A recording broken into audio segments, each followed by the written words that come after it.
BA third ইয়ারের next পরীক্ষা 13 তারিখে, মানে মনে হচ্ছে মঙ্গলবার, শিল্প উদ্যোগ। সো এই অধ্যায় থেকে হচ্ছে ব্যতিক্রম সাজেশনটা আমি এখনও দিইনি। তো যারা হচ্ছে 22 সালের কোশ্চেনটা একটু দেখতে চাচ্ছেন তারা হচ্ছে কোশ্চেনটা একটু দেখে নেবেন। দেন হচ্ছে ব্যতিক্রমী চূড়ান্ত সাজেশন থেকেই হচ্ছে যেগুলো 99% করে আছে, জাস্ট এগুলো আপনাদের বইয়ের সাথে মিলিয়ে, টেস্ট পেপারের সাথে মিলিয়ে দাগিয়ে পড়ে ফেলবেন। মানে হচ্ছে অনেকেই চাচ্ছেন না, পুরো বইটা পড়তে ইচ্ছুক না, আবার হচ্ছে সব পড়লে তো মনেও থাকে না। তাহলে স্পেসিফিক কোনো যদি কোশ্চেন পড়তে চান তাহলে অবশ্যই এই কোশ্চেনগুলো একটু দেখে যাবেন, যেটা হচ্ছে আপনাদের জন্য বেস্ট হবে। আর কি বলবো, এগুলাই তো। সবার পরীক্ষা কেমন যাচ্ছে? আশা করি ভালোই যাচ্ছে। আর এবার প্রশ্নটা তুলনামূলক একটু হার্ডই হচ্ছে, একটু না, পুরোপুরি হার্ডই হচ্ছে।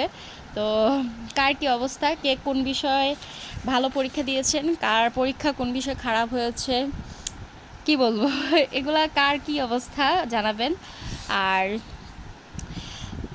যারা হচ্ছে ভালো স্টুডেন্ট তাদের হচ্ছে পরীক্ষা খারাপ হওয়ার কোনো প্রশ্নই আসে না। তারা হচ্ছে কঠিন হলে হয়তো পরীক্ষার একটু নাম্বার কম পাবে, বাট হচ্ছে পাশ করে যাবে। আর যারা একটু দুর্বল স্টুডেন্ট, সারা বছর পড়েন না, ফাঁকিবাজি করেন, পরীক্ষার আগে একটু পাশ করার চিন্তা থাকে, তারা হচ্ছে এবার মনে হচ্ছে যে একটু তাদের জন্য হার্ড হয়ে যাচ্ছে, এই আর কি।